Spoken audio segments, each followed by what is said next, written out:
Welcome to ABC campus. आज हम Kaif one financial accounting and reporting one के subject से रिलेटेड सिलेबस गाइडेंस को डिस्कस करेंगे, जिसमें syllabus, testing level, proficiency level और वेटेज ग्रिड की बात कर रहे होंगे हम। तो सिलेबस में जो टॉपिक्स हैं उनकी लिस्ट हमारे सामने है। इनको तीन वेटेज के अंदर जो है डिवाइड किया गया है सिलेबस के अंदर। तो हम हर जो कैटेगरी है उसकी अलग अलग बात करेंगे। सबसे पहले हम बात करते हैं प्रिपरेशन ऑफ फाइनेंशियल स्टेटमेंट्स की। तो इसमें हम जैसा देख सकते हैं कि 6 टॉपिक्स हैं: statement of changes in equity, statement of cash flows, correction of errors, IS 8, cash flow information की यूजफुलनेस, इसे हम IS 7 के साथ ही कनेक्ट कर लेते हैं, और फाइनेंशियल स्टेटमेंट्स ऑफ NPOs। तो इसमें ये रेलिवेंट हमने टॉपिक मेंशन किया हुआ है। इसी इन टॉपिक्स के सीक्वेंस में जो है हमारी वेबसाइट पर सिलेबस मौजूद है। लाइक यहाँ पे जिस तरह 1 है तो हम सबसे पहले इसको कवर करते हैं, IS 20 को, फिर IS 23 को, एंड सो ऑन। तो टॉपिक नंबर 7 है statement of changes in equity. इसके बाद टेस्टिंग लेवल्स की बात है। तो टेस्टिंग लेवल में कॉन्सेप्ट ये है कि कुछ टॉपिक्स के आगे आप टेस्टिंग लेवल 1 देख रहे हैं।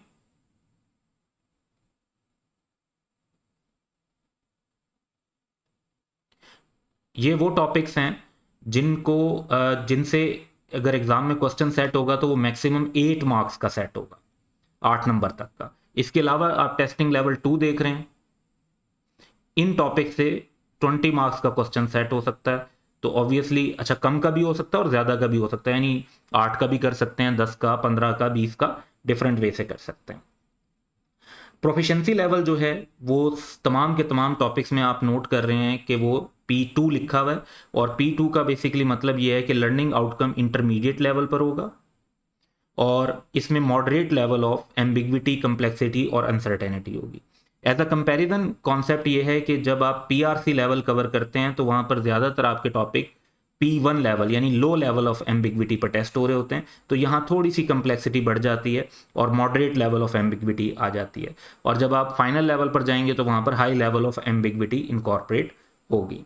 इसके बाद हम वेटेज ग्रिड देख सकते हैं कि जो हमारे फर्स्ट ग्रिड है उसके अंदर इनफैक्ट हमारे 5 टॉपिक कवर हो रहे हैं, क्योंकि ये कैश फ्लो वाला तो एक कॉमन है।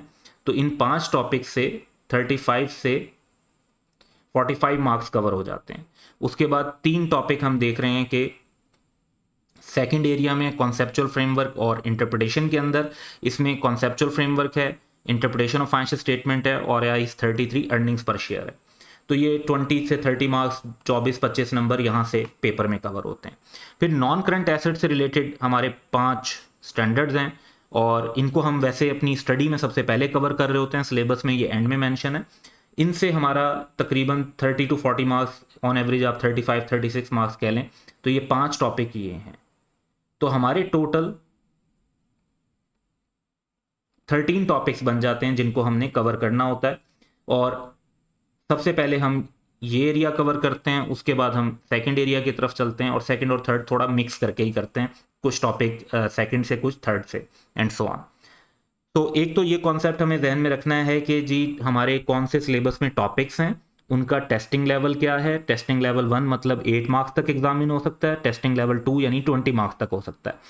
प्रोफिशिएंसी लेवल सबका सेम है, यानी मॉडरेट लेवल ऑफ एम्बिग्विटी हो सकती है, और वेटेड ग्रेड से हमें आइडिया लगा लेना चाहिए कि कौन से टॉपिक किस मार्क्स तक की रेंज में आ सकते हैं। और इसके बाद हमें इस बात को भी जहन में रखना है कि तमाम टॉपिक जो अर्लियर स्टेजेस पर, जैसे PRC 4, इंट्रोडक्शन टू अकाउंटिंग, जो हैं उनके टॉपिक भी टेस्ट हो सकते हैं टेस्टिंग लेवल 1 पे, यानी मैक्सिमम अप टू 8 मार्क्स। इसका मतलब ये हुआ कि PRC 4 का भी कॉन्सेप्ट जहन में होना चाहिए। अब यहाँ पे ऐसा नहीं होता कि बैंक रिकन्सिलेशन का क्वेश्चन आ जाएगा या अलग से इन्वेंट्री का क्वेश्चन आ जाएगा आपका 8 मार्क्स का, ऐसा नहीं होता। इनफैक्ट इन्वेंट्री की कोई एडजस्टमेंट आ जाती है, बैंक रिकन्सिलेशन में कोई अनप्रेजेंटेड चेक की कोई जो है एडजस्टमेंट आ जाती है करेक्शन ऑफ एरर के अंदर, या IS 8 के अंदर कोई इस तरह की एडजस्टमेंट आ जाती है जिसका ताल्लुक उन एडजस्टमेंट से होता है जिनको हमने PRC 4 के लेवल पे पढ़ा होता है।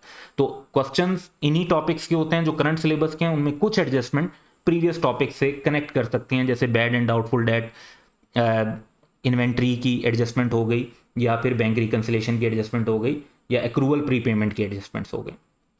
तो इस तरह की चीज़ें एग्जामिन हो जाती हैं, बट अलग से कोई स्पेसिफिक क्वेश्चन उस पर टेस्ट नहीं हो रहा होता। तो ये सिलेबस के एंगल्स जो हैं वो आपने जहन में रखने हैं। And that's all for today. Have a good day.